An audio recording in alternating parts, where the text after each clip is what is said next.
पवित्र भावनाओं के साथ मंगल में शांति धारा।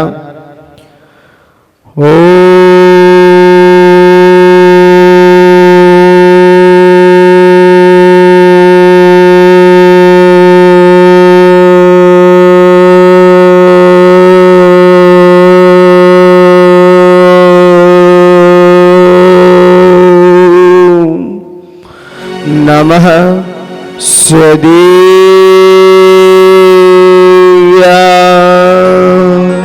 ओम नमः शुद्धेभ्यः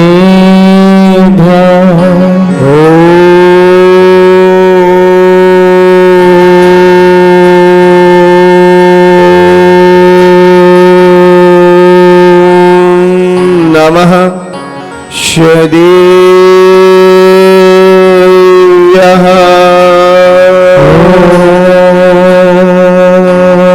नमः शुद्धेभ्यः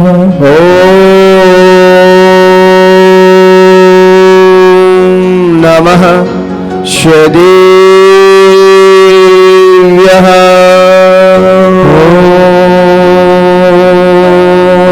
नमः शुद्धेभ्यः। श्री वीतरागाय नमः। ओम नमो रते भगवते श्रीमते श्री पार्श्वती तंकराय द्वादश गण परमिष्ठताय शुक्लध्यान पवित्राय सर्वज्ञाय स्वयं शुद्धाय बुद्धाय परमात्मने परम सुखाय त्रिलोकमहि व्याप्ताय अनंत संसार चक्र परिमर्दनाय अनंत दर्शनाय अनंत ज्ञान अनंत वीर्य अनंत सुखाय त्रिलोक शंकराय सत्य ज्ञान सत्य ब्रह्मणे नरण ब्रह्मंडल मंडताय ऋषि आर्का श्रावक श्राविका प्रमुख चतुसंगोप शर्ग विनाशनाय घाती ग्रम विनाशनाय अघाती ग्रम विनाशनाय परम पूज्य आचार्य भगवंत गुरुवशी विनम्र सागर जी महाराज संघर्ष श्रेष्ठ श्रीमान संतोष कुमार जी जैन गौरव जी सौरभ जी आसिमा रोशनी भव्य मान्य मोक्षी भव्य जैन समस्त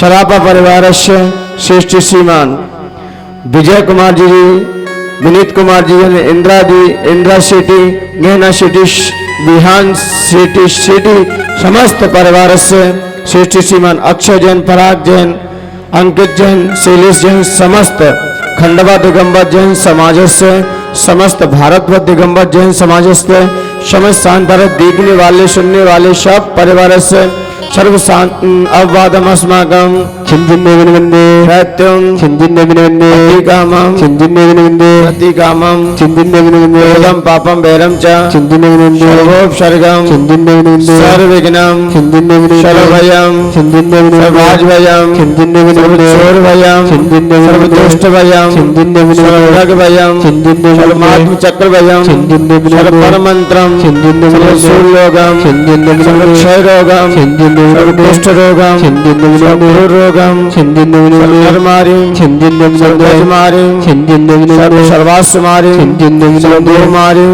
चिंजिन्ने सर्वमहिषमारिं चिंजिन्ने सर्वक्षमारिं चिंजिन्ने सर्वपत्रमारिं चिंजिन्ने सर्वपुष्पमारिं चिंजिन्ने सर्वफलमारिं चिंजिन्ने सर्वाष्टमारिं चिंजिन्ने सर्वदेशमारिं चिंजिन्ने सर्वविस्मारिं चिंजिन्ने सर्वविताल साग्निभयं चिंजिन्ने सर्ववेदनीयं चिंजिन्ने सर्वमोहनीयं चिंजिन्ने सर्वधर्माष्टकं चिंजिन्ने ओम सुदर्शन महाराज चक्र विक्रम तेजो बल शौर्य वीर शांतिम कुरुकुरु जनानंदनम कुरुकुरु भव्यानंदनम कुरुकुरु गोकुलानंदनम कुरुकुरु रामानंदनम कुरुकुरु नगरानंदनम कुरुकुरु कीटानंदनम कुरुकुरु पर्वतनंदनम कुरुकुरु पट्टवनंदनम कुरुकुरु पत्रनंदनम कुरुकुरु शवानंदनम कुरुकुरु लोकानंदनम कुरुकुरु ईशानंदनम कुरुकुरु यजमानंदनम कुरुकुरु सर्व दुःख महन हन दह दय पच पच गुट गुट शीघ्रम शीघ्रम यस्कम दिश लोकेशु व्याधिन वसमजदम अभिमक्षमम आरोग्यम स्वस्तिरस्तु विधीयते श्रीमस्तु कुलभूत दंडानुशास्तु पद्मप्रभ चंद्रप्रभ वाष्पुज मल्ली वर्धमान पुष्पन शीतलान मुनिसुपर निपनाथ पार्श्वनाथ इत्येभ्यो नमः। इत्येन मंत्र नवग्रह शांत्यार्थम गंधोदरवस्त्रम श्री शांतिरस्तु तथास्तु अस्तु तथास्तु अस्तु तथास्तु आरोग्यमस्तु तथास्तु संपुष्टिरस्तु तथास्तु अस्तु तथास्तु समृद्धिरस्तु तथास्तु कल्याणमस्तु तथास्तु सुखमस्तु तथास्तु अभिवृद्धिरस्तु तथास्तु कुलभूत धन्धान्यं सदास्तु तथास्तु शत्रंबल आयु आरोग्य ऐश्वर्य अभिवृद्धिरस्तु ओम ह्रीं मरमण संपूर्ण कल्याण मंगल रूप मोक्ष पुरुषास्य भवतु। ओम नमो भगवते सरि सहस्र चक्रम जलंतम गच्छति आयासम पायन लोयानम भूयानम जयवा विवादेव तम मणिव रंगिणीव रांगिण मोहिनवा सब जीव सतन अपराजित भवतु में रख रख स्वाहा। ओम ह्रीं मरं झम वं वह पा अह मम सर्वा मृत्युंजय करो करो स्वाहा।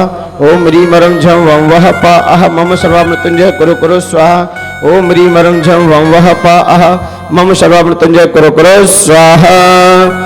ओम नमो अर्ते भगवते श्रीमते दक्षिणा शीष दोष कुमसा दिव्य तेज मूर्ते श्री शांति नाताई शांति कराई सर्व विघ्न विनाशाय सर्व रोगावृत्तु विनाशनाय सर्व परिकृत शत्रुपत विनाशाय सर्व क्षाम डामर विनाशनाय। ओम राम ह्रीं ह्रूं ह्रौं ह्रा अश्या उत्साह नमः सर्वदेशस्य चतुर्वेद संघस्य तथा विश्वस्य तथा परम पूज्य आचार्य भगवंत गुरु श्री विनम्र सागर जी महाराज संघर्ष श्रेष्ठ श्रीमान संतोष कुमार जी जैन, गौरव कुमार जी जैन, सौरभ कुमार जी जैन, आशिमा जैन, रोशनी जैन, भव्य जैन, मान्या जैन, मोक्षी भव्य समस्त सरापा परवश्य श्रेष्ठ श्रीमान विजय सिंह, विजय कुमार, विनीत कुमार, इंद्रा नेहा दुनिया सिटी परिवार समस्त सिटी परिवार से श्रेष्ठ श्रीमान अक्षय जैन, पराग जैन, अंकित जैन, शैलेश जैन समस्त शांति तथा देखने वाले सुनने वाले सब परिवार से सर्व खंडवा दिगंबर जैन समाज से समस्त भारत दिगंबर जैन समाज से सर्व शांतिम कुरु कुरु तुष्टिम कुरु कुरु पुष्टिम कुरु कुरु वैसा स्वाहा संपूजिका नाम प्रतिपालिका नाम यतीन्द्र शामन तपोदना नाम शिवा शिवा शिवा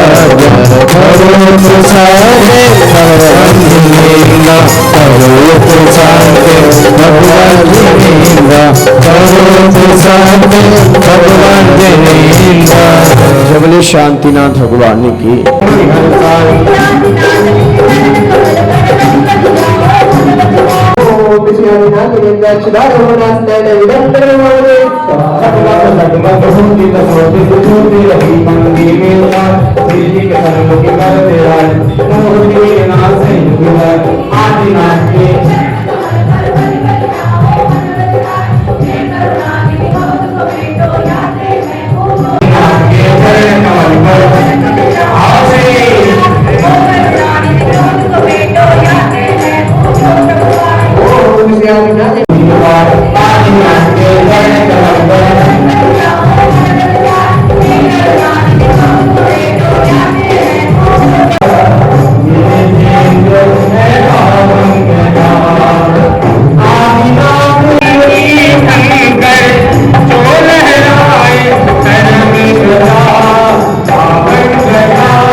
नरकों में दुख ही दुख होगे करुणाधारी या पिधारी शरणाई श्री शांति के समस्त के सम सरके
की पूजा करेंगे।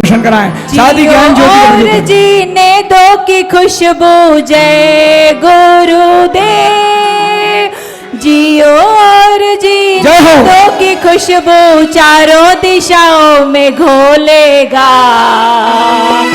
जैन शासन का बच्चा बच्चा जैन शासन का बच्चा बच्चा जय जय गुरुदेव बोलेगा शासन का बच्चा बच्चा जय जय गुरुदेव बोलेगा जियो और जीने दो की खुशबू चारों दिशाओं में घोलेगा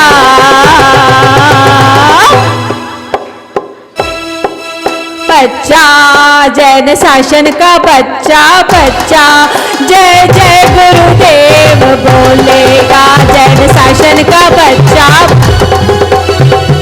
गुरुदेव बोलेगा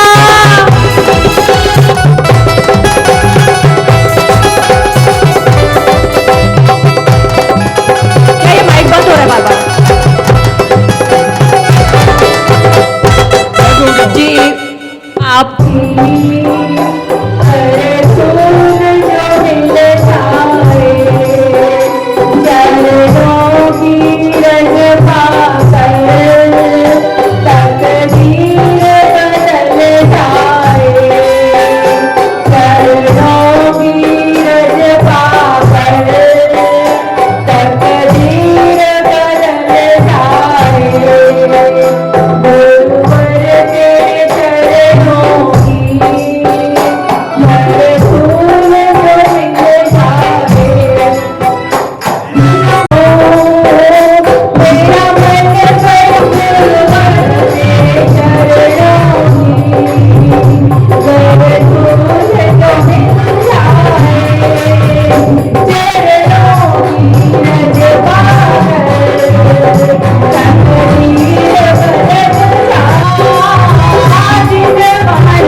हे गुरुदेव, नमोस्तु नमोस्तु नमोस्तु। हे गुरुवर, मेरा प्रश्न है कि जीवन की यात्रा कैसे करें? क्या मेरे द्वारा किए गए पापों का फल कोई दूसरा भोग सकता है? कृपया समाधान करें।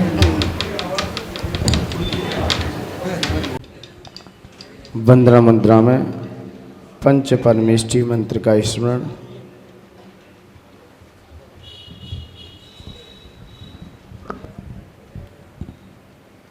ओम नमो हरिहंताणम। ओम नमो हरिहंताणम। ओम नमो सिद्धाणम। ओम नमो श्रीराम। ओम नमो आयर्याणम। ओम नमो हरियाणम। ओम नमो वज्रायाणम। ओम नमो वज्रायाणम।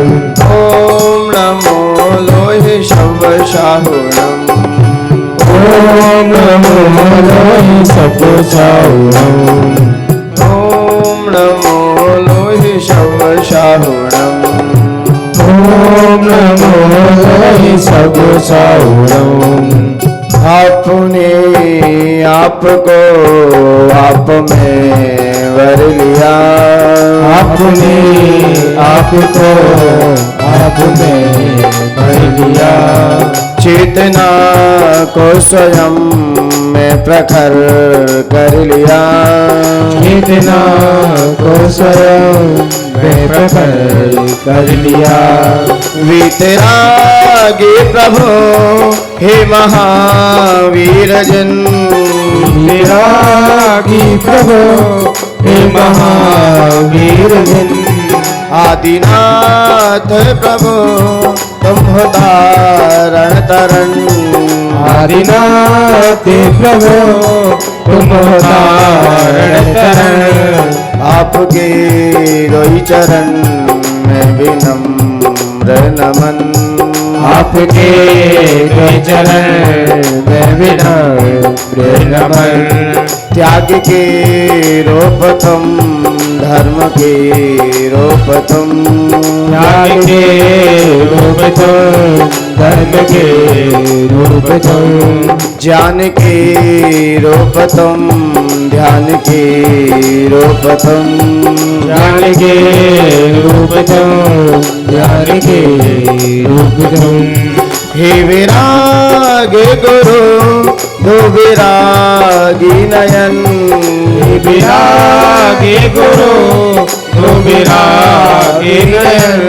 हे विनम्र गुरु तो मुझे अब शरण। हे विनम्र गुरु तो मुझे अब शरण। है नमन दे शरण दो समाधि मरण। है नमन दे शरण दो समाधि मरण। आपके दोई चरण में विनम्र नमन।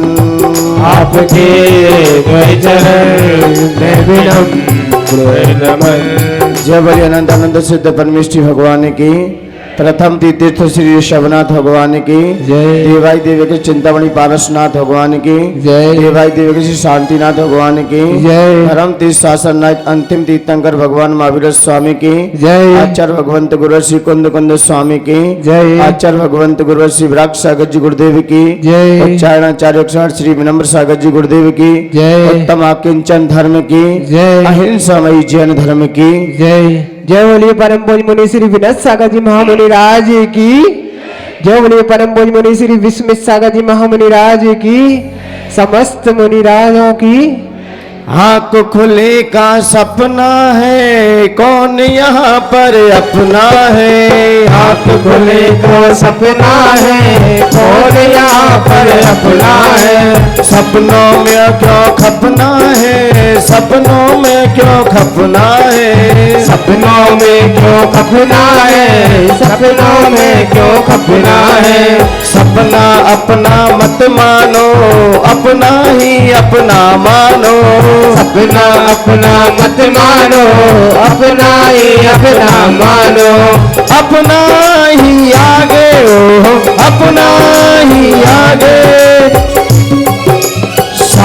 निभाए रे। जीवन है पानी की बूंद कब मिट जाए रे। जीवन है पानी की बूंद कब मिट जाए रे। होनी अनहोनी हो, होनी अनहोनी कब क्या घट जाए रे। जीवन है पानी की बूंद कब मिट जाए रे। जीवन है पानी की बूंद कब मिट जाए रे। आँख खुले का सपना है, कौन यहाँ पर अपना है। आँख खुले का सपना है, कौन यहाँ पर अपना है। यहाँ पर देखा जाए आज का धर्म इतना ही धर्म है, एको हम द्वितीयो नास्ति न भूतो न भविष्यति। आज का धर्म है अकिंचन धर्म। वो यही शिक्षा देखे जाएगा कि जितना भी जो हम देख रहे हैं, ये जब तक हमारी आंखें खुली हैं तब तक ये सब अपने हैं, और जैसे जिस दिन आंख बंद हो जाएगी, कौन है आपका जो आपके साथ निभाएगा, जो आपके साथ रहेगा। जो भी दिख रहा है हमें, एक आंख बंद करके सपना देखते हैं, एक खुली आंख का सपना है। जो बाहर दिखाई दे रहा है हमें, ये खुली आंख का सपना है, और एक हम जब सो जाते हैं तब सपना देखते हैं। दोनों में कोई अंतर नहीं है, क्योंकि ये भी एक सपना ही है। आज हमारे सामने दिखाई दे रहे हैं, आज हमारे सामने बैठ रहे हैं, हमारे साथ चल रहे हैं, हमारे साथ बोल रहे हैं, हमारे साथ खेल रहे हैं, और शाम को देखा वो हमारी निगाहों से भी चले गए, अलविदा हो गए। तो आचार्य भगवंतों का कहना है अब तेरा कोई नहीं है, क्योंकि जब तक तेरी आंख खुली तब तक तेरा साथ दे रहे सब, और जैसे ही आंख बंद हुई तो वो ही तेरे परिवारी जन। लोग कहते दुनिया में व्यक्ति खाली हाथ आता है और खाली हाथ जाता है, लेकिन मैं कहता हूं नहीं, भले ही व्यक्ति खाली हाथ आया है, लेकिन जब भी जाएगा तो अपनी किस्मत का निर्माण करके ले जाएगा, वो ही साथ जाएगा, बाकी सब यही छूट जाएगा। आज अकिंचन धर्म यही संकेत कर रहा है कि बस खाली बन के रहो, और जिंदगी में खाली की ही कीमत है, भरे की कोई कीमत नहीं है। भरे की कीमत है कि खाली की कीमत है? किसकी कीमत है? आप मकान खरीदते हो, खाली के पैसे देते हो कि भरे के? किसके पैसे देते हो? मटका खरीदते हो, मटका यदि मिट्टी से फुल भर दिया जाए और पैक कर दिया जाए, कोई खरीदेगा क्या? किसके पैसे दिए हमने? खाली के पैसे दिए। किसके पैसे दिए? खाली के पैसे दिए। आप अंगूठी भी लेके आओगे, पैसे किसके देके आते हो? खाली स्थान होगा तो हम पहन लेंगे। खाली की कीमत है। मकान भी खरीदते हो तो पहले रूम देखते हो, कितने रूम है इसमें, और रूम में क्या देखते हो? खाली कितना है, भरा तो नहीं है। आप बाजार में पेन भी लेने जाते हो, कॉपी लेने जाते हो, तो कॉपी के किसके पैसे देके आते हो? भरी कॉपी के खाली के? खाली के। इससे पता चलता है जिंदगी भी जितनी खाली रहे ना उतना ही आनंद है, और जितनी भरेगी कोई नहीं खरीदेगा आपकी जिंदगी को। आचार्य भगवंत भी कहते हैं जब भी कोई दीक्षार्थी दीक्षा लेने के लिए आता है उससे एक ही संकेत करते हैं, पहले दिमाग खाली करके आओ। क्या करके आओ? दिमाग खाली करके आओ। भरा दिमाग होगा कुछ नहीं अंदर जाएगा, कुछ भी नहीं जाएगा। कोई भी व्यक्ति हो जब गुरु महाराज के पास आता है तो क्या कहते हैं? बाहर के जितने भी हैं सब बाहर फेंक के आओ, यहां तो लेके आओ ब्लैंक कॉपी चाहिए, और ब्लैंक कॉपी होगी उसी में हम कुछ भर सकेंगे, और भरी भराई कॉपी होगी उसमें कुछ भरना चाहें। आपने देखी ना पहले कैसेट चलती थी वो रील वाली, एक ब्लैंक भी आती थी और एक व्यक्ति नया सॉन्ग डलवाने जाता था तो क्या कहता था? इसमें नया सॉन्ग डाल लो। बोले आप अपनी कैसेट लेके आओगे वो वाली कि मैं नहीं दूंगा वो वाली। बोले इससे फर्क क्या पड़ता है, चाहे मेरी हो चाहे आपकी हो, आपको तो भरना है। बोले फर्क बहुत पड़ेगा। बोले क्यों, मैं नहीं दूंगा 20 की है और भराई के 20 लगेंगे, 40 लग जाएंगे, लेकिन आप लेके आओगे तो भले ही 20 तो हमें भरने के लगेंगे लेकिन तो भी 30 रुपए लेंगे। बोले क्यों, 10 पहले से खाली करने के लगेंगे। किसको, 10 रुपए उस खाली करेंगे पहले हम और फिर अपना भजन डालेंगे। यदि उसके ऊपर ही डाल दिया तो बीच में क्या होगी, खिचखिच खिचखिच आई जाएगी बीच की आवाज, और आपकी ब्लैंक कॉपी होगी, जो हम डालेंगे वो ही जाएगा। तो मान्यवर, खाली की बहुत कीमत है।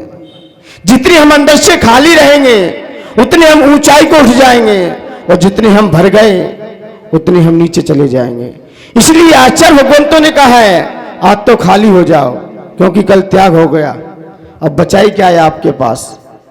आकिंचन भाव ये कह रहा है, जब तक हमारे आकिंचन भाव जब तक समझ में नहीं आता, जब तक हमारे अंदर से कुछ घटना नहीं घट जाती, अंदर से ये धर्म जब हमारे अंदर प्रवेश करता है, जब कुछ घटनाएं घटती हैं और तभी ये घटित होता है हमारे अंदर। जब तक हमारे अंदर से उत्तम क्षमा मार्दव वार्जस्व धर्म जब प्रवेश नहीं करेगा, तब तक हमें सत्य समझ में नहीं आ सकता। इनको जानने के बाद ही सत्य समझ में आता है, और जैसे ही सत्य समझ में आ जाता है, वैसे ही व्यक्ति संयम से अपने जीवन को सुशोभित कर लेता है, और संयम को धारण करके व्यक्ति त्याग तपस्या की साधना में उतर जाता है। और जब त्याग तपस्या की साधना में उतरता है, वैसे व्यक्ति अंदर से खाली होता चला जाता है। किसी के प्रति भी फिर किसी प्रकार की आकांक्षाएं नहीं रहती, क्योंकि हम अब खाली हो चुके। जितने हम खाली होते चले जाएंगे, मान्यवर, कल का धर्म भी आपको अपने आप समझ में आ जाएगा, अपने आप आ जाएगा। एक व्यक्ति था, बड़ा सज्जन था, उसके जीवन में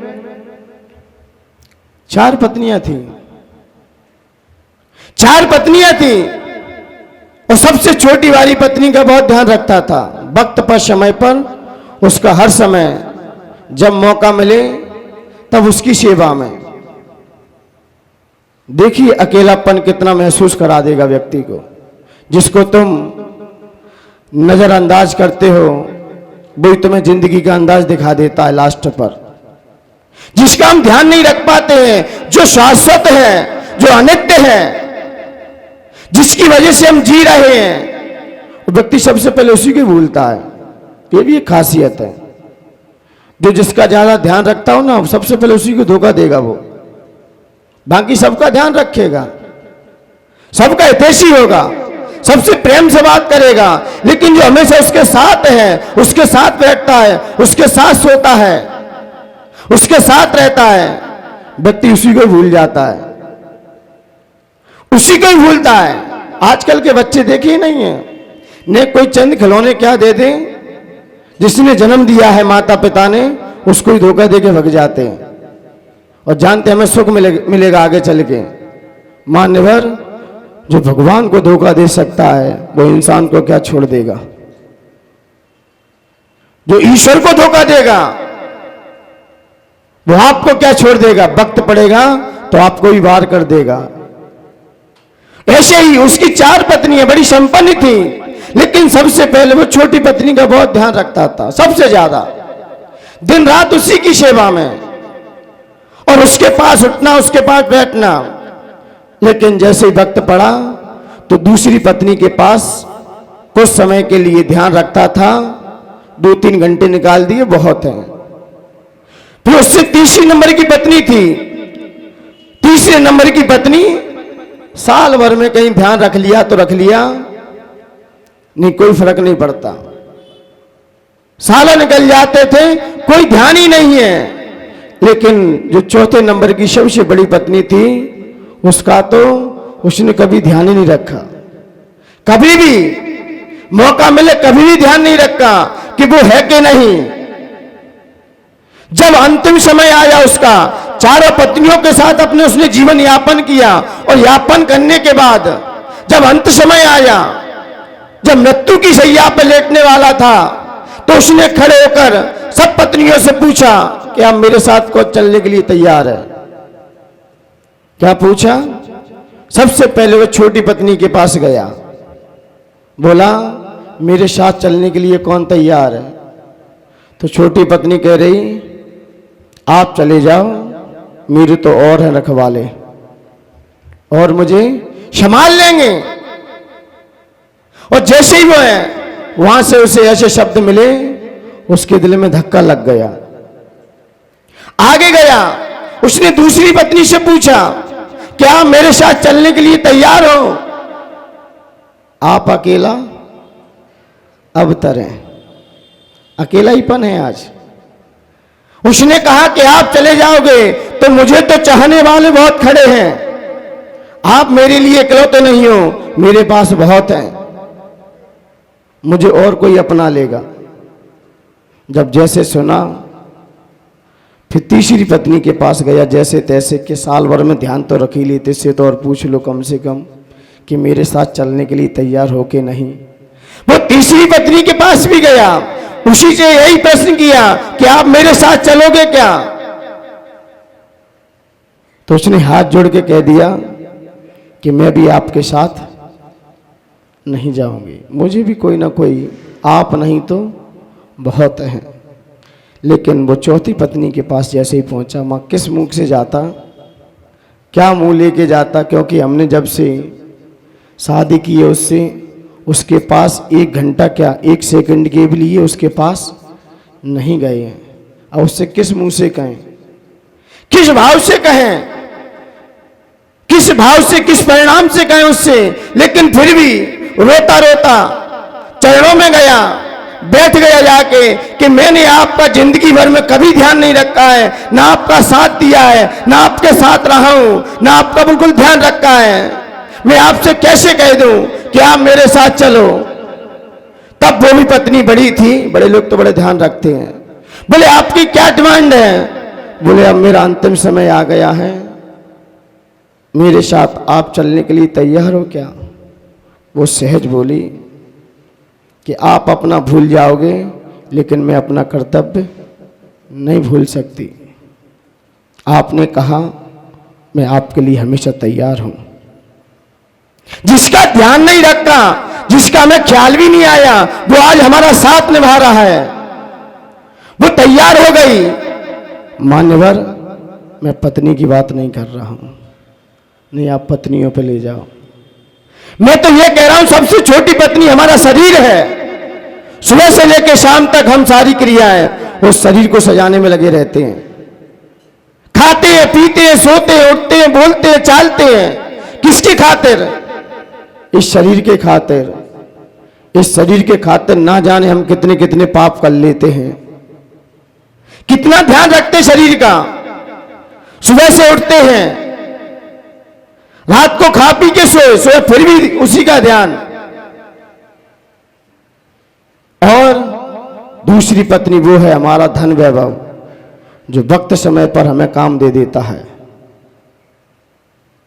शरीर है, उसके बाद धन है, दौलत है, समय आता है तो हम इसका साथ देते हैं। धन दौलत है, और दौलत देखी जाए ये परिग्रह में नहीं है। मैंने आज ही चिंतन कर रहा था सुबह से कि धन तो कभी परिग्रह में जोड़ा ही नहीं है आचार्य भगवंत ने। धन धान्य कहा है, धन खेत है, यहां पर यह विवेचन किया है, धन तो आया ही नहीं है। यदि धन को हम परिग्रह में रख दे, जाके धन को परिग्रह में जोड़ दें, तो देवों त्रियंचों के पास तो है ही नहीं धन, तो वो तो अपरिग्रह कहलाएंगे फिर तो। और सबसे ज्यादा धन वैभव तो तीर्थंकर के पास है, तो सबसे बड़े परिग्रही तो वे हैं, वो है परिग्रह। लेकिन उसमें एक ही बात कही, प्रमत्त योगात मूर्छा परिग्रह है। प्रमत्त योगात मूर्छा परिग्रह। परिग्रह उसे कह दिया है जिसमें आपका मूर्छा भाव हो, मूर्छित हो जाओ। और धन के खातिर व्यक्ति कितना मूर्छित हो जाता है, धन वैभव के खातिर कितना मूर्छित हो जाता है। ये थोड़ा सा वैभव मिलता है, इतना मूर्छा हो जाता है कि उसे अपना भी ख्याल नहीं रहता कि मेरा स्वरूप क्या है। इतना तन में इतना लगाव उसके साथ, इतनी आसक्ति और इतना ममत्व भाव इतना झलक जाता है कि व्यक्ति अपने आप को ही असहाय मान लेता है। इतना उस धन का ध्यान, जब दूसरी पत्नी का वक्त आया, वो धन वैभव था, इतना मूर्छित हो जाता है कभी कभी, और समय पर आने पर उसका ध्यान रख लेता है। और तीसरे नंबर पे आती है हमारा मकान। एक आध साल में उसका देखभाल कर ली तो कर ली, एक आध बार उसका ध्यान रख लिया तो रख लिया। बनाया किसी ने, जो बनाता है वो कम रहता है, रहते दूसरे लोग हैं ज्यादा अधिकांश। एक अखरोट का पेड़ होता है ना, लगाता कोई है, खाता कोई है। ऐसे ही हमें तो 25-30 साल लग गए धन कमाने में, और 15-10 साल लग जाएंगे बनाने में, और शायद भैया जी का बन भी रहा है, अभी मकान ही बनना है ना प्रश्नकर्ता का, बनाने में। लेकिन अभी तो समय दे रहे हैं, लेकिन बाद में जब रहते हैं तब कितना समय देते हैं उसमें, 5-5, 6-6 साल निकल जाते हैं, उस मकान का ध्यान नहीं रख पाते। लेकिन अंतिम पत्नी हमारी आत्मा, हमारी वह चेतना, इनके खातिर हमने तीनों के खातिर पूरा समय निकाल दिया। लेकिन जो उसके अंदर शाश्वत विराजमान है, जो सबसे बड़ी पत्नी है, हमें उसका अभी तक ख्याल नहीं आया, वो है कि नहीं। ये भी किसी को नहीं मालूम कि चेतना हमारे अंदर है कि नहीं, उसका क्या स्वरूप है, वो क्या खाती है, क्या पीती है, ये कोई ध्यान नहीं है हमें। बिल्कुल भी उसकी तरफ हमारा ध्यान ही नहीं जाता, उसकी तरफ हमारी दृष्टि भी नहीं जाती। जिसके खातिर हम जी रहे हैं, जिसके खातिर हमारी प्रतिष्ठा है, मान है, सम्मान है, और हम उसके खातिर ही संभल रहे हैं, और हम उसको ही भूल रहे हैं। मान्यवर, आप उसे भूल जाओगे और वो कहीं आपको भूल गई तो आप उसके प्रति उदासीन हो गए, उसके प्रति आपने ध्यान नहीं रखा, और वो कहीं आपके प्रति उदासीन हो गई, वो कहीं अब इस शरीर में नहीं रहना, ये तो मुझे बहुत धोखा दे रहा है। जब तुम उसे धोखा दे सकते हो, उसने जान लिया कि ये मुझे बहुत धोखा दे रहा है, अब उसे छोड़ना चाहिए, और वो कहीं छोड़ के चली गई तो आपका क्या अस्तित्व रह जाएगा। इसलिए कम से कम उसका भी ध्यान रखो, जिसकी वजह से हम जी रहे हैं। और वो ना हो, व्यक्ति के अंदर वो चीज ना हो, तो दुनिया में कोई चीज की कीमत नहीं है, कोई किसी भी की कीमत नहीं है। लोग कहते हैं सोना इतने भाव जा रहा है, चांदी इतने भाव जा रही है, मकान इतने भाव जा रहे हैं। भाव बढ़ाए किसने? सुधांशु भैया, प्रॉपर्टी के भाव बढ़ाए किसने? सौरभ गौरव भैया, सोने चांदी के भाव बढ़ाए किसने? किसने भाव बढ़ाए? कौन है बढ़ाने वाला भाव? और न सारी जनता ये निर्णय कर ले, न प्रॉपर्टी खरीदनी है, न सोना चांदी खरीदना है, कल मिट्टी के भाव हो जाए।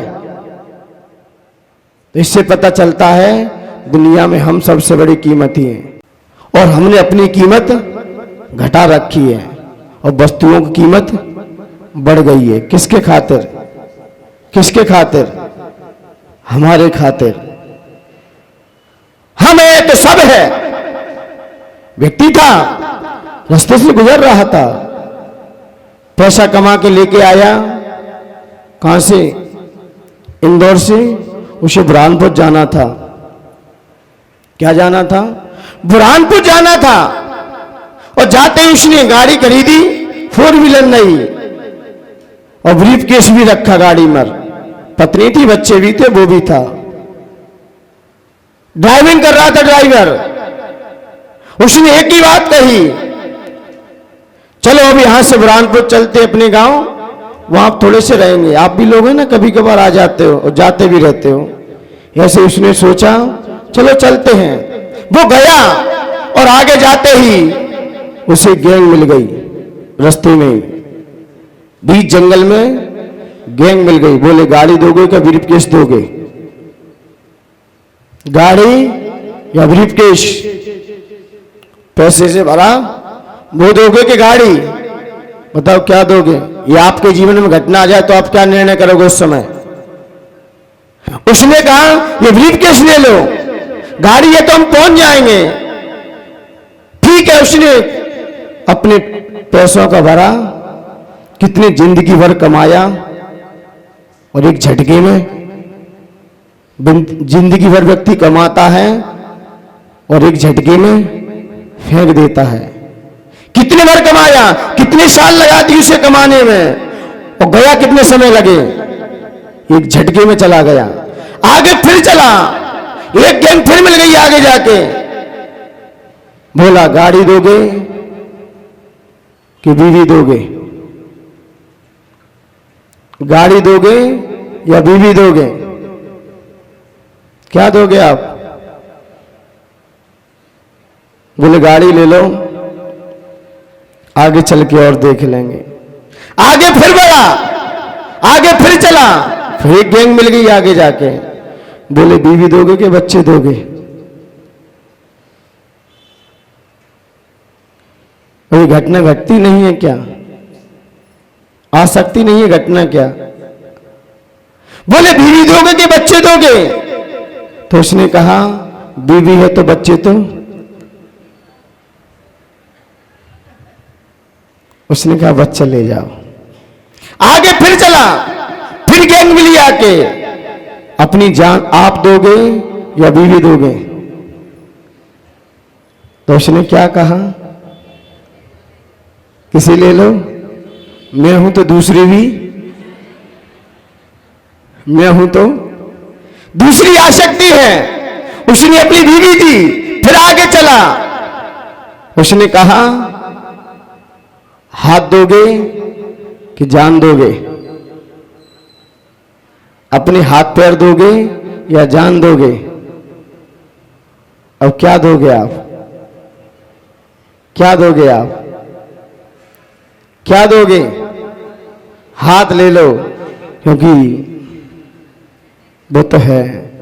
हमारा कहने का अभिप्राय ये है, कीमती कौन है? कौन है कीमती? इससे ये जाहिर होता है कि हमसे बड़ा दुनिया में कोई कीमती नहीं है और हमने अपनी आके कीमत घटा ली है। हमने अपनी घटाई है, अपनी प्रतिष्ठा ही घटाई है। इसलिए आचार्य भगवंतों का कहना है आप अपनी कीमत करना सीख जाओ। आप क्यों आए संसार में? आपका ध्येय क्या था? आपका लक्ष्य क्या था? और हम आके भूल गए वही लक्ष्य को, वही लक्ष्य को आके भूल गए। इसलिए मान्यवर हम अपनी कीमत करें और विषय भोग में आके हम अपनी कीमत को घटा देते हैं। इतनी घटा देते हैं, इतनी घटा देते हैं कि पड़ोसी भी आपकी कीमत करना भूल जाता है। इसलिए मान्यवर आज का धर्म यही संकेत देता है, एको हम द्वितीयो नास्ति न भूतो न भविष्यति। मैं एक हूं, अकेला हूं, अकेला ही जाऊंगा, कोई नहीं जाएंगे साथ में। सब लगते हैं, सब आंख खोले के सपने हैं, दिख रहे हैं आज। और आंख की पुतली जैसी ढकी क्या है सब पता चल जाता है, सब पता चल जाता है। जब सुधांशु का बच्चे के बच्चा इंदौर पढ़ रही है, इंदौर पढ़ रही, किसी की मान लो XYZ, किसी की भी। अब ये कहते हैं बेटा आप यहीं पढ़ो, लेकिन मां कहती है नहीं, बाहर पढ़ेगी तो कुछ सीख जाएगी। बोले अकेली है वो क्या है? अकेली है, कैसे भेज दूं? मां की ममता कैसे भेज दे बच्चे को बाहर? लेकिन फिर भी क्या डिमांड रहती है कि कुछ पढ़ लिख जाएगा आगे चल के। बोले अकेला है, किसके साथ रहेगा, किसके साथ जाएगा। लेकिन फिर भी क्या डिमांड रहती है अंदर से, भेजा जाए बच्चे को। बच्चा गया और लोग क्या कह रहे हैं, बेचारा अकेला चला गया। अकेला गया है क्या? क्या ट्रेन में उसके साथ लोग नहीं है क्या? क्या गाड़ी में उसके साथ लोग नहीं है क्या? बहुत सारे लोग तो हैं। बोले वो तो सहयोगी हैं। वो क्या है? सहयोगी हैं, लेकिन वो तो अकेला ही है। और फिर भी क्या कहते हैं, जैसे ही बच्चा पहुंच जाता है, जैसे ही बच्चा स्कूल की तरफ जाता है, तो क्या कहते हैं, क्या कहते बेटा, ध्यान रखना, अपना ध्यान रखना। यही तो तीर्थंकर भगवान आपसे कह रहे हैं, यही तो गुरु महाराज कह रहे हैं। आप भी अकेले ही आए, ये सब सहयोगी हैं हमारे, ये हमारे सहयोगी हैं, सब सहयोग संबंध है। क्या है? संयोग संबंध। दिग्देश्य खगायते सब बसंती नगे नगे स्वस्वकार वसादंती देशी दिक्षु प्रगे प्रगे। आचार्य पूज्य पाद स्वामी इष्ट उपदेश में गाथा कह रहे कि सभी कहां से आए हैं? सभी जीव जैसे रात्रि में दिग्देश्य खगायते, आकाश से सारे पक्षी एक जगह वृक्ष पे आकर ठहर जाते हैं, ठहर जाते रात्रि विश्राम करने के लिए। लेकिन जैसे ही सुबह होती है तो अपनी अपनी दिशा में उड़ जाते हैं, चले जाते हैं। ऐसे ये संसारी जीव है, कोई नगोश से निकल के आया है, कोई नरक से निकल के आया है, कोई त्रियंश से आया है, कोई मनुष्य से आया है, कोई देव से आया है, और एक जगह आके एकत्रित हो गए हैं। जैसे ही सुबह होगी, जैसे ही आपकी आयु क्षीण होगी, सभी अपनी अपनी दिशा में उड़ जाएंगे, चले जाएंगे, कोई नहीं रहेगा आपके पास जब तक संयोग संबंध है। ये कौन सा संबंध है आपका? संयोग संबंध है। जैसे मां बच्चे को कहती है बेटा अपना ध्यान रखना, अब आपके साथ कोई नहीं है, ऐसे ही परमात्मा आपसे कह रहा है कि दुनिया में आपका भी कोई नहीं है, आप भी अपना ध्यान रखना। व्यक्ति अपना ध्यान स्वयं रखे, किसी को नहीं पड़ी किसी के ध्यान की, सब अपना अपना रखें। जो स्कूल में आप भेजते भी नहीं भेजते बच्चों को कि बेटा जा रहे हो, तो वही तो परमात्मा आपसे कह रहा है,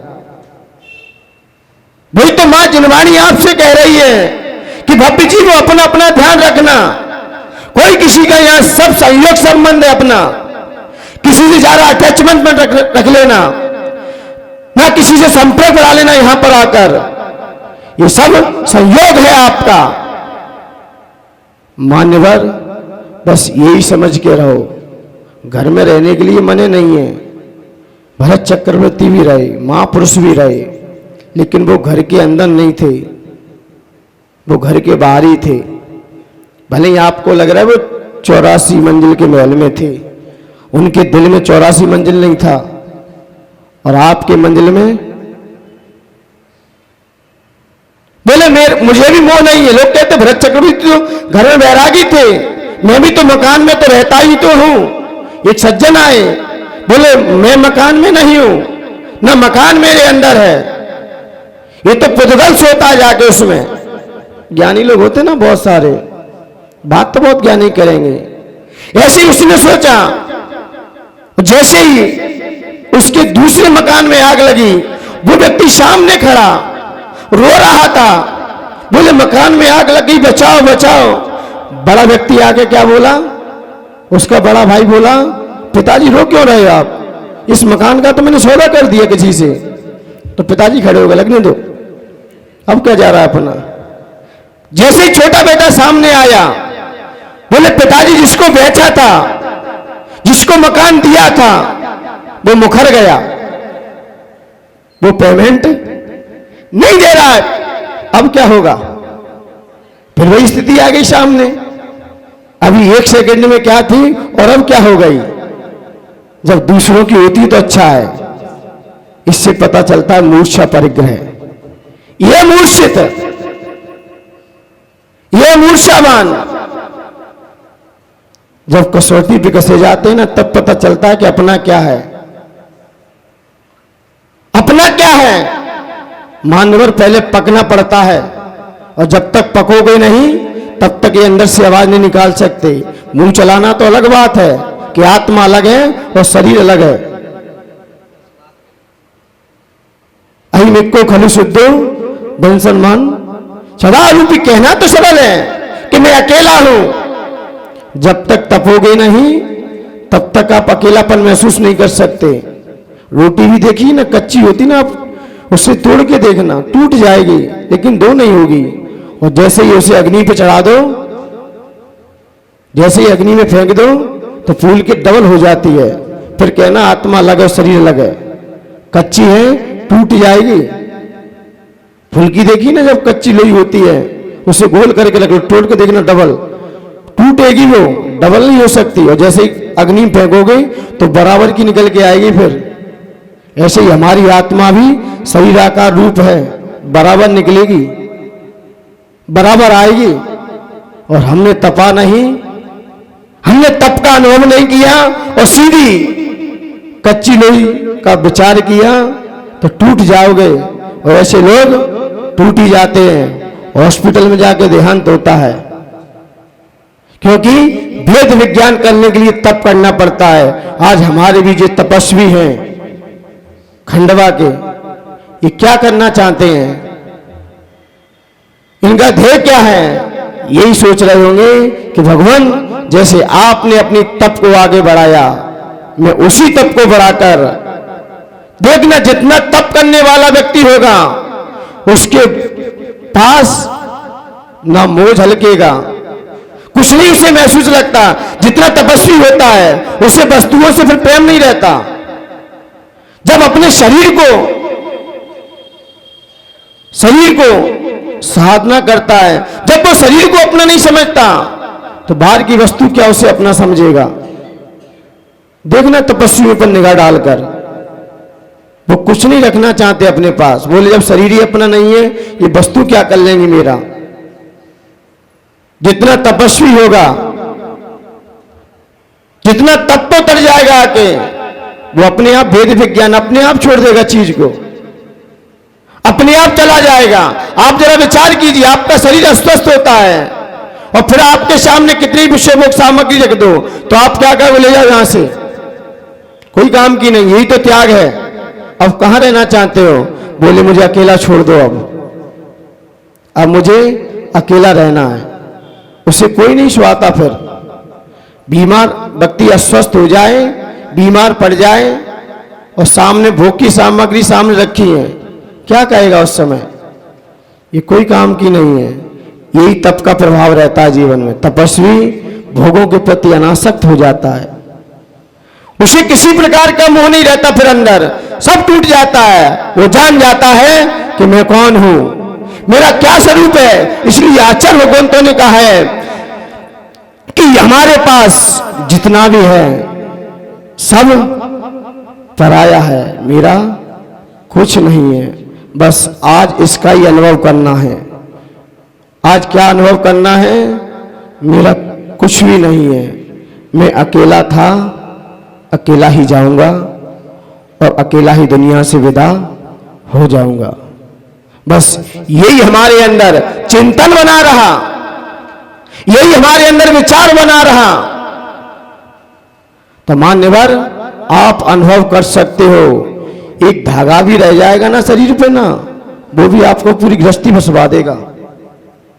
एक धागा भी बचा रहेगा शरीर पे ना, वो पूरी गृहस्थी फंसवा देगा। पढ़ा ना उत्तम आर्जव के धर्म में, उत्तम चाहे लंगोटी की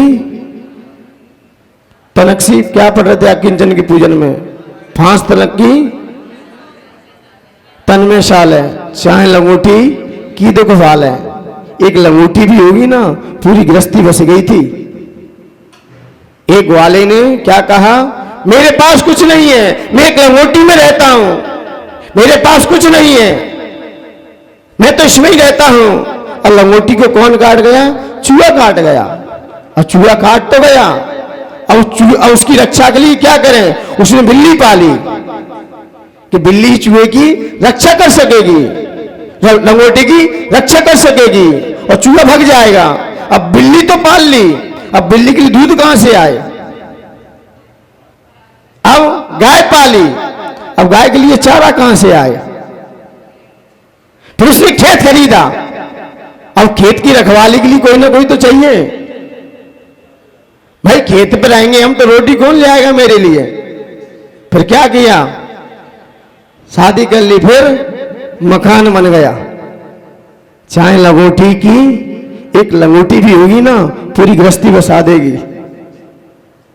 कोई भी कपड़ा शरीर पे हो, इससे पता चलता है व्यक्ति इसी मुद्रा में आता है, इसी मुद्रा में होकर दुनिया से विदा चला जाता है, विदा हो जाता है। इसलिए उत्तम आकिंचन धर्म वैसे मुनियों का धर्म है, लेकिन फिर भी श्रावकों के लिए यह संकेत कर दिया है कि आप भी अपने अंदर छोड़ने का पुरुषार्थ रखो, छोड़ने का विचार रखो, नहीं तो हमारा जीवन भी चला जाएगा।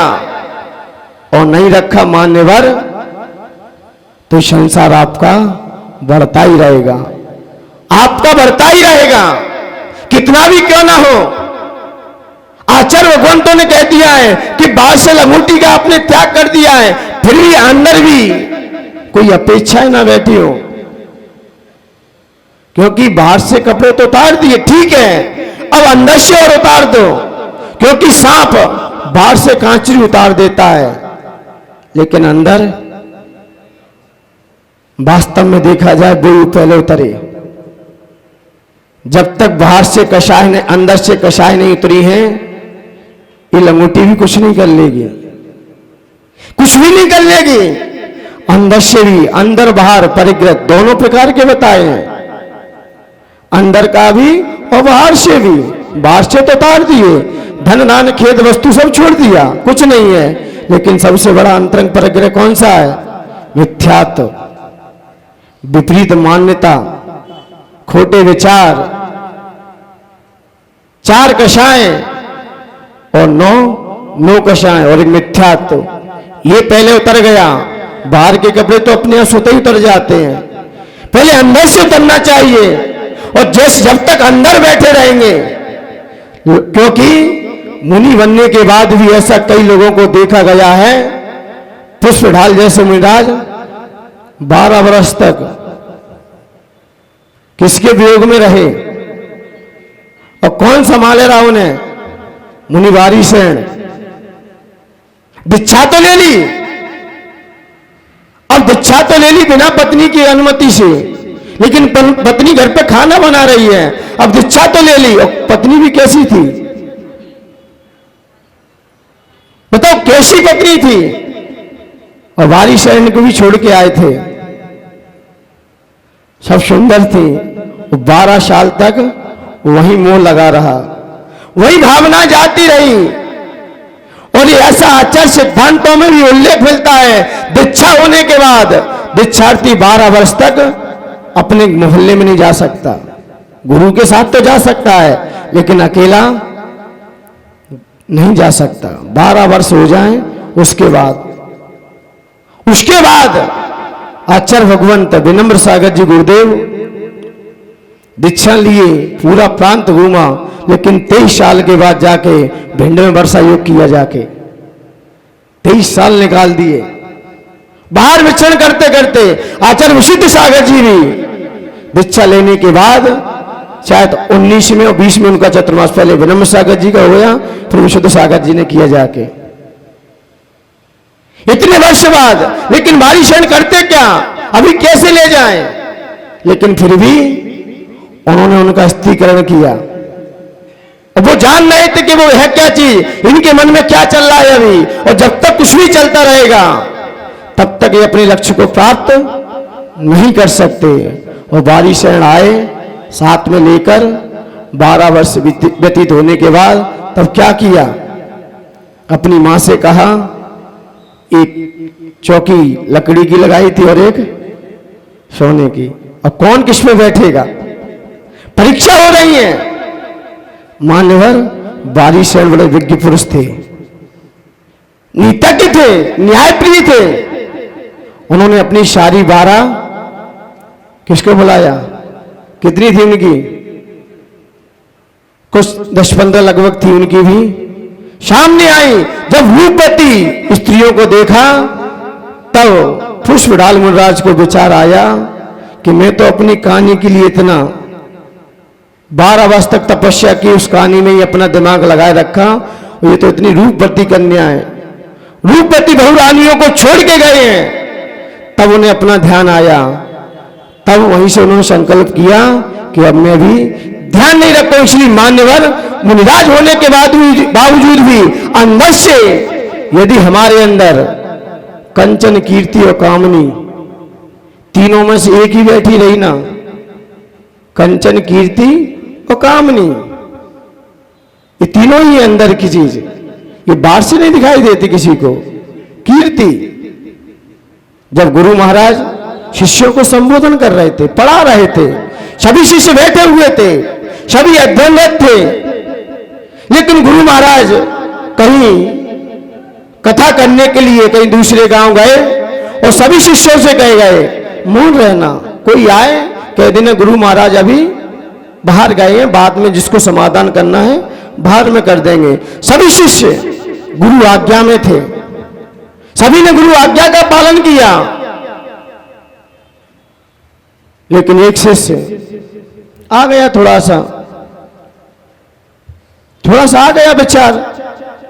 जैसे व्यक्ति पूछने आया गुरु महाराज कहाँ हैं आपके, बोले वो तो अभी कथा करने के लिए बाहर गए हैं, अभी यहां पर है नहीं। बोले आज ही उनको जाना था, मेरा काम अब उनके बिना कैसे बन सकता है, अब कैसे उनके बिना हमारा जिज्ञासा का समाधान हो सकता है। बोले क्या काम है आपका, बोले कुछ नहीं, मेरा एक काम वो कर देते थे और मेरा काम हो जाता था। बोले क्या काम है, बोले कुछ नहीं, एक मेरी समाधान था, गुरु महाराज कोई चीज दे देते मेरा काम हो जाता था, लेकिन उसने भी थोड़ा सा कीर्ति आ गई कि मेरी भी यश फैलना चाहिए, जब गुरु महाराज का इतना नाम है तो मेरा भी तो कुछ होना चाहिए, आ गया उसके विचार में। तो उसने अपना एक बाल उखाड़ के दे दिया, बोले इससे आपका काम हो जाएगा, और जैसे वो बाल ले गया काम हो गया, काम बन गया। अब कहते हैं ना, एक तो वो प्रचार तो कर ही देगा, महिला साथ में थी, उसके पति भी साथ में थे, कहा ना कि जीमेल और ईमेल फ्री, एक बार दूसरे नंबर पर रह सकते हैं, लेकिन पहले नंबर पर कौन है आज भी, फीमेल आज भी फर्स्ट नंबर पे है। ईमेल और जीमेल से, सुधांशु भैया, ईमेल और जीमेल से न्यूज फैलाने में आज भी पहले नंबर पर कौन है, फीमेल। सुधांशु भैया को अनुभव है। तो जैसे ही सब जगह फैला दिया और सारे लोग गांव के गए, मुझे भी बाल दो, मुझे भी दो, और सारे लोग उसके बाल पे ही टूट गए, बस केस रोच कर दिए, केस रोच कर दिए। गुरु महाराज आए, गुरु महाराज ने देखा सब शिष्य अपने अध्ययन पे थे, एक के बाल जब देखे बोले क्या कर लिया ये तुमने, बोले गुरु महाराज आपकी आज्ञा का उल्लंघन कर दिया। गुरु की आज्ञा का उल्लंघन करना सामान्य बात नहीं, गुरु गुरु ही होता है। गुरु बेशक कितना भी कमजोर हो, लेकिन आखिर गुरु गुरु ही होता है। बूढ़े लोग भले ही घर में आपको कैसे भी लगते हो, लेकिन एक एक जिनके सफेद बाल हैं, एक एक अनुभव है उसमें, और ये हम ना ले पाए ये आपका विषय है। अनुभवशील होते हैं वो। गुरु महाराज ने कहा मैंने आपसे मना किया, किसमें चले गए, हमारी कीर्ति फैल जाए। अब पता चल गई कीर्ति कैसे फैलती है। बोले अब ध्यान रखूंगा, अब आप ध्यान रखूंगा। आगे चल के गुरु महाराज ने फिर 2-3-4 दिन के लिए बाहर चले गए, सभी को यही संबोधन देके गए, लेकिन देने के बावजूद भी फिर वही शिष्य आके बैठा, उसी से पूछा, और जाते ही पूछा, सभी शिष्य मौन थे। बोले गुरु महाराज नहीं है, वो आएंगे वही समाधान कर देंगे, अभी मेरे पास पढ़ने से फुर्सत नहीं है मुझे। लेकिन फिर भी आके बैठ गए। उसने पूछा, मेरे घर में या मेरे महल में मुझे रात्रि में कुछ ऐसा ऐसा दिखाई देता है, क्या वहां पर धन गड़ा है कि नहीं गड़ा है? आप अपने ज्ञान से बताओ। आप तो निमित्त ज्ञानी हो ना, आप तो अनुभवी हो। आपके गुरु महाराज तो सब बता देते थे। आप भी अपना अनुमान लगाइए। आप भी तपस्या करते हो, आप भी त्याग करते हो, आप भी उन जैसी साधनाएं आपकी चढ़ा दिया पानी पर। भक्त लोग ऐसे हैं, इतना पानी पे चढ़ाते हैं कि गुरु से भी जुदा कर देते लोगों को, गुरु से भी जुदा कर देते हैं, गुरु संग बना के भेजते हैं। और कुछ भक्त ऐसे मिल जाते हैं, जय जयकार लगा लगा के पानी पे चढ़ा चढ़ा के वहां से ही विदा कर देते। ये अनुकूल शत्रु है। ये क्या है? अनुकूल शत्रु है। अरे जोड़ने का प्रयास करो। तुमने देखी ना, कैंची कहां रहती है? टेलर एक कैंची रखता है, सुई रखता है। कैंची कहां रखता है और सुई को कहां लगाता है? सुई को जब भी लगाएगा अपनी टोपी के अंदर लगाएगा। और कैंची को काटता है तो कहां डाल देता है? पैर के नीचे डली रहती कैंची। कपड़े काटते समय कैंची कहां रहती है? अधिकांश पैर के नीचे डली रहती है। पूछा किसी ने कि आप कैंची भी आपका काम करती है वस्त्र में और सुई भी आपका काम करती है, फिर आप कैंची को पैर के नीचे क्यों रखते हो और सुई को टोपी के अंदर क्यों लगाते हो? तब उसने कहा कि कैंची काटने का काम करती है, सुई जोड़ने का काम करती है। जोड़ते हैं वो लोगों के सर पे रहते हैं, और जो तोड़ते हैं उनकी कीमत पैरों में चली जाती है। तो जैसे ही गुरु महाराज गए, गुरु महाराज ने देखा, देखते ही जब उसने पूछा कि आपके गुरु महाराज तो बाहर हैं, मेरा धन संपदा, मुझे यहां पर बहुत ऐसे ऐसे सपन आते हैं, तो धन कहां गड़ा है? तो उसने जैसे ही अपना निमित्त ज्ञान लगाया और लगाते ही बता दिया कि धन यहां गड़ा है। बोले चलो मेरे साथ। बोले ठीक है चलते, सुबह जंगल तो जाना ही है, मैं बता आएंगे। तो जंगल गया, साथ में बता दिया ये खोदो, यहां पर धन मिला। बोला आधा धन मैं आपको दे दूंगा, आधा धन आपको दूंगा। और जैसे ही खोदा और खुदाई करते करते उसमें क्या मिला? धन मिल गया। और जैसे ही धन मिला तो लालच आ गया। बोले इनका कौन है आगे पीछे? इनका कौन है? धन निकाला, गड्ढा किया और उसी में उसको छोड़ के चले गए। और जैसे गुरु महाराज वहां से आ रहे थे, देखा गड्ढे में कौन पड़ा है। गुरु महाराज का वहां से निकलना हुआ, वापस आना हुआ अपनी आश्रम की ओर। देखा शिष्य पड़ा, ये तो मेरा ही है, ये यहां कैसे गिर गया? तब गुरु महाराज ने पूछा यहां कैसे गिर गए? बोले गुरु महाराज आपकी आज्ञा का उल्लंघन करने के कारण। बोले ऐसा क्या किया? आपने कहा मौन रहना, किसी को कुछ मत बताना, लेकिन मेरे अंदर क्या आ गया? क्या आ गया? लोभ आ गया, कंचन के प्रति लोभ आ गया और छोड़ के मुझे चले गए। जब तुम अपने गुरु के नहीं भये तो शिष्य भक्त लोग आपकी क्या कीमत करेंगे? यदि गुरु आज्ञा में काम करते तो लोग आपको सम्मान से उठाते। आप बिना पूछे गुरु की क्रिया की है, इसका ये फल निकल के आ गया है। क्योंकि समाज भी बहुत समझदार होती है, समाज ही बड़ा हिसाब से चलती है। यहां भी वर्षा योग हुआ कि नहीं हुआ? कितने बार लोग कहां पूछने गए थे? कितने बार? जब तक वहां से हरी झंडी नहीं हुई थी तब तक ये रवाना भी नहीं हो रहे थे। हम बैठे थे एक जगह, वहां से सिग्नल होना चाहिए पूरे, वहां से होंगे। लोग कहते हैं जो अपने गुरु का रहता है वो सबका रहता है। और जिन जिन लोगों ने गुरु की अवहेलना की है, फिर कोई भी हो, आज समय में उनकी समाधि भी हो गई है, पीछे छूट गई है, घर पे बैठे हैं, पैरालाइज हुए हैं, कई बीमारियों ने घेरा है। विशुद्ध सागर जी गुरुदेव को कई लोगों ने परेशान किया। आज देखिए उनकी स्थिति में, नाम नहीं खोलूंगा किसी का, सबको सब पता है। आचार्य विराट सागर जी गुरुदेव का किसने क्या नहीं किया, जिसने जो किया वो उसके साथ है, वो उसके पास है। आचार्य विनम्र सागर जी गुरुदेव के साथ लोगों ने कैसा कैसा व्यवहार किया, सब साथ है उनके, मुझे सब दिख रहा है। गुरु फिर कोई भी हो, आचार्य विद्यासागर जी गुरुदेव को भी पास में ही बैठे हैं और सामने शिष्य उनका समाधि कर रहा है, मैंने कर दी, आप जानो आपका काम जाने। इसलिए मान्यवर गुरु को धोखा देना ये तो चंद दिनों के ख्याति लाभ, अंत में तो वही काम आता जब स्थिति गिरती है, बनती है बिगड़ती है वही संभालता है। आचार्य मुनि तरुण सागर जी पे संकट आया, किसने संभाला लास्ट पर? आचार्य तपस्वी सम्राट सन्मत सागर जी, क्योंकि नजदीक थे, पास में चले गए, क्योंकि उनको भी लोगों ने क्या दे दिया, कर्म की स्थिति क्या है कब पता न चल जाए, लेकिन वक्त पे अपना ही काम आता है, अपना ही संभालता है।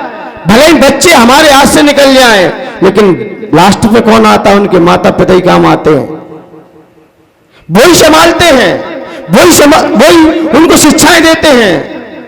आचार्य विराट सागर जी गुरुदेव के बारे में भिलाई में क्या क्या नहीं हुआ, किसने संभाला? आचार्य भगवंत शन्मत सागर जी गुरुदेव ने। और वहीं से हमारा पत्ता कट जाता तो किसकी शरण में जाते? जैसे ही उसे पता चला कि गुरु महाराज मैंने आपकी आज्ञा का उल्लंघन किया है, इसलिए तो गड्ढे में पड़े हो। कहां संत तुम्हें अपने शिष्य लोग, आप सबसे सीनियर होते हुए भी, और आज आप ऐसी। फिर आगे चल के फिर गुरु महाराज ने निकाला जैसे तैसे गड्ढे से, उसे आश्रम की ओर ले गए, और जैसे ही आश्रम में रखा फिर कुछ काम आ गया, बोले अब किसी को कहीं नहीं जाना है, सबको यहीं रहना है। देख लिए ना सबका हाल, इनने क्या किया, सबका रेट सामने आ गया। फिर गुरु महाराज विश्राम कर रहे थे, फिर नहीं गए। गुरु महाराज ने की कहीं जाना भी नहीं, अब तो यहीं रहना है। लेकिन जैसे ही रात्रि का समय था और सबसे मना कर दी कि ऊपर छत्ते पे कोई ना जाए, लेकिन फिर भी वो शरारती शिष्य चला ही गया ऊपर। बोले बारात निकल रही, उसने पूछा ये क्या निकल रहा है? तो दूसरे शिष्य ने कहा कुछ नहीं, ये तो बारात है। बोले क्या होती है बारात? बोले कुछ नहीं, शादी होने जा रही है ना, तो वर वधू का मिलन हो जाएगा। बोले इसमें क्या होता है? उसने सब पूछ लिया। बोलने का सहज में बता दो, लेकिन वो रात्रि में क्या सो गया कि मैं भी आगे चल के क्या करूंगा, ब्याह करूंगा, शादी करूंगा। और जाके गुरु के पास जाके लेट गया, बगल में ही कुआं था। तो वो सपने में क्या देख रहा, मेरी शादी हो गई, पत्नी बाजू में है, मुझे ठंड लग रही है। मैं कह रहा थोड़ा सरक जा, सरक जा।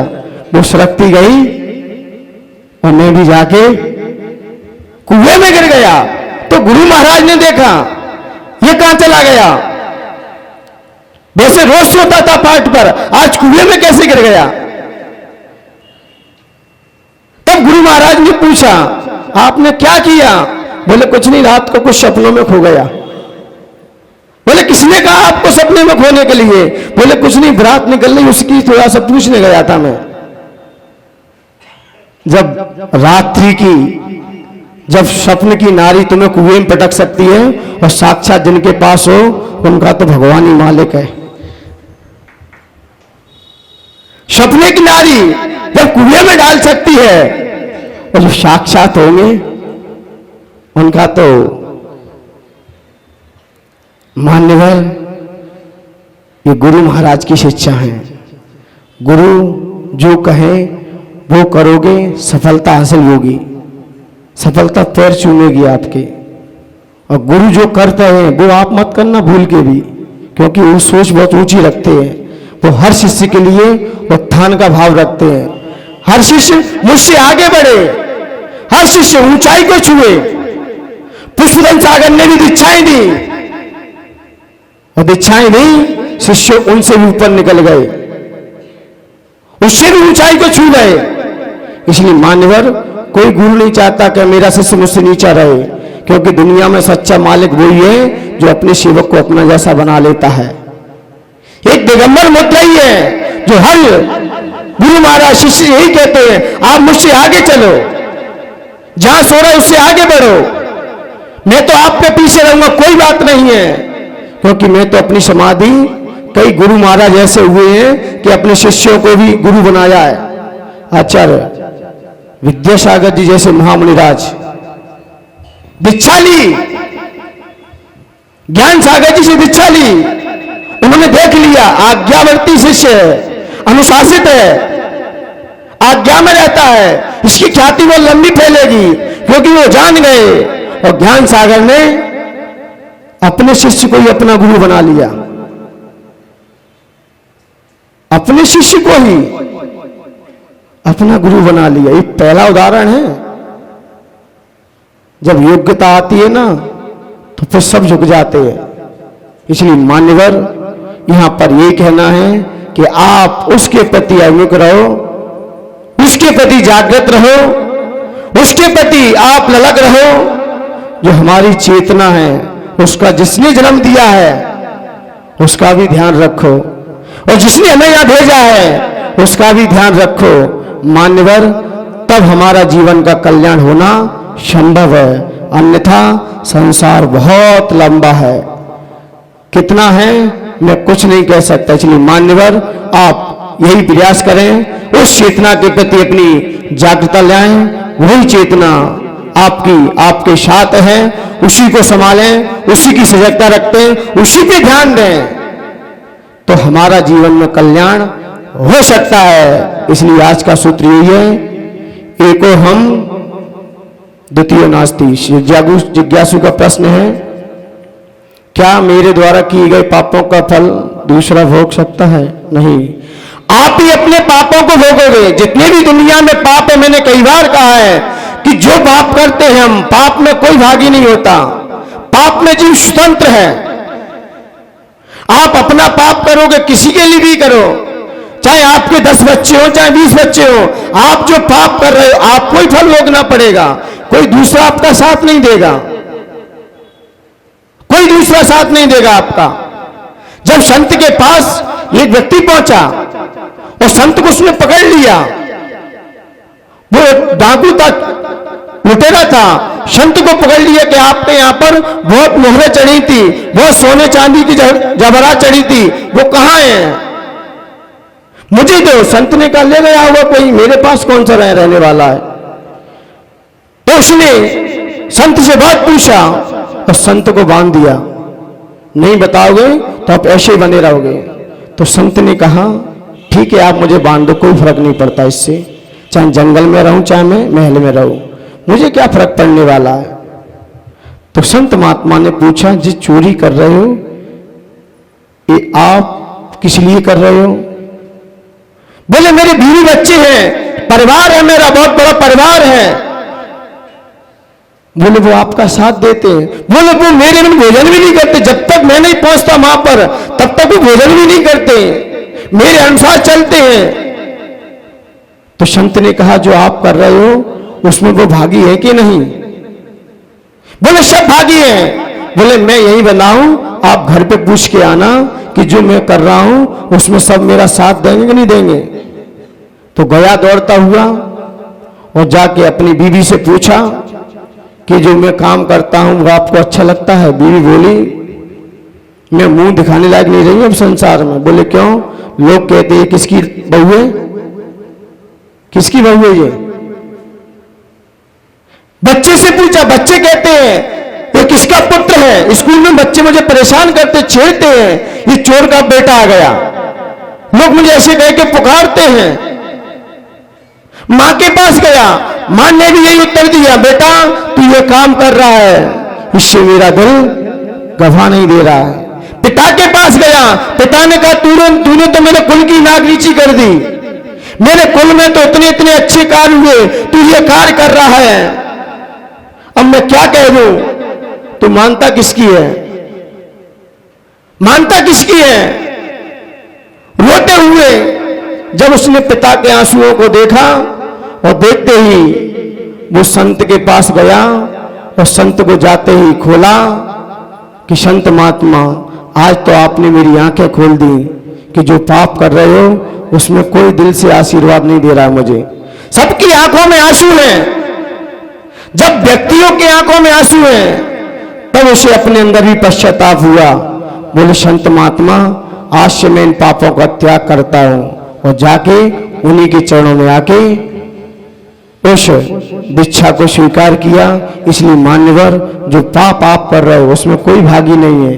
परिवार से पूछना, आप अच्छा कार्य करोगे सब आपके साथ है, बुरा कार्य करोगे अपना भाई भी विभीषण की तरह पीछे हट जाएगा, पीछे चला जाएगा। इसलिए मान्यवर, अच्छे में सब साथ हैं। और जीवन की यात्रा कैसे करें? जितने हल्के होगे आप, जितने हल्के होगे आप, उतनी यात्रा आपकी सफल होगी। बोले फिर भी कैसे?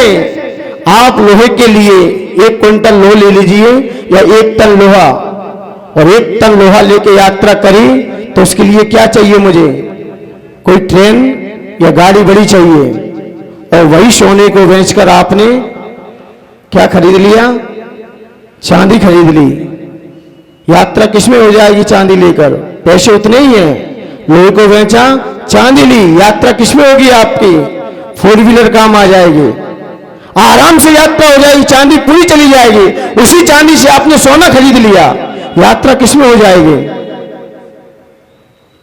और सोना को बेचकर आपने हीरा खरीद लिया, यात्रा किसमें होगी? जितने हम हल्के होंगे ना उतनी यात्रा आपकी फ्लाइट से हो जाएगी। और जितने हम भारी रहेंगे गाड़ी बड़ी चाहिए। इसलिए मान्यवर, जितने हम हल्के होंगे जिंदगी में, अपने रत्न को पहचानेंगे, हमारी यात्रा भी सहजता से ऊपर की ओर आराम से हो जाए। इसलिए मान्यवर, हम हल्के होने का प्रयास करें, तभी हमारा जीवन सफल और सार्थक हो सकता है। इन्हीं पवित्र भावनाओं के साथ जय बोलिए महावीर भगवान की जय।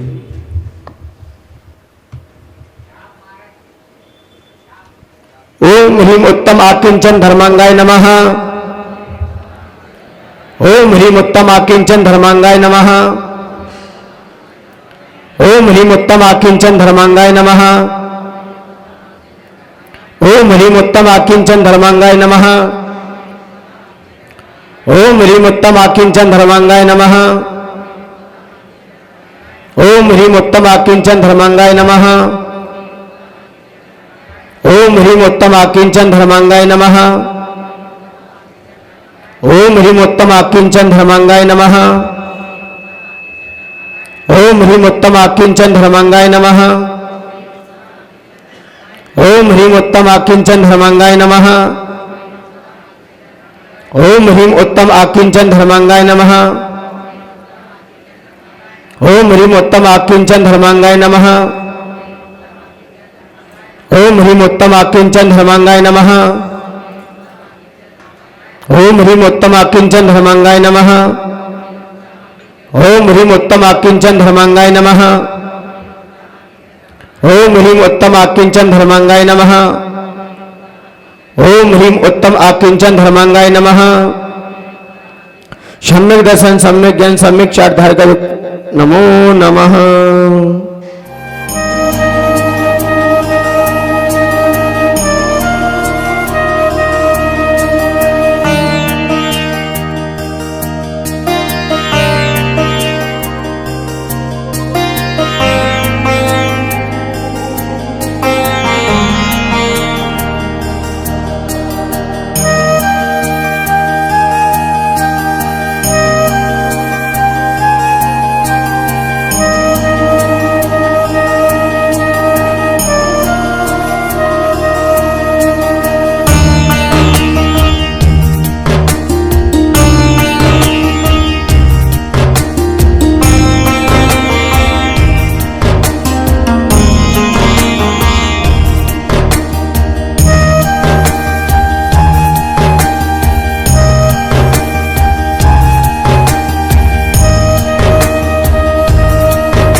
बिन जाने बाजान के रहे टूट जो कोई, तुम प्रसाद से परम गुरु सो सपूर्ण होए। पूजन विधि जानू नहीं, नहीं जानू आवान, और विसर्जन हूँ नहीं, क्षमा करो भगवान। मंत्रहीन धनहीन हूँ, क्रियाहीन जनवेद, क्षमा करो राखो मुझे देव चरण की से। आए जो जो देवगण पूजे भक्ति प्रमाण, हे सब जाओ के पाकर अपनी अपनी स्थान। मंगलम भगवान वीर मंगलम गौतमो गणि मंगलम कुल कुंदार्थ जैन धर्मोस्तु मंगलम सर्व मंगल मंगले सर्व कल्याणकारकम प्रधानम सर्व धर्माणाम जैनम जय हेतु शासनम। अपने दोनों हाथ श्री जी की ओर करेंगे। श्री जी ने बर की आशिका लीजिए शीश चढ़ाए, भव भव के पातक कटे दुख दूर हो जाए, मेरे विघ्न दूर हो जाए, मेरे कष्ट दूर हो जाए। सभी नमोकार मंत्र का पाठ करेंगे।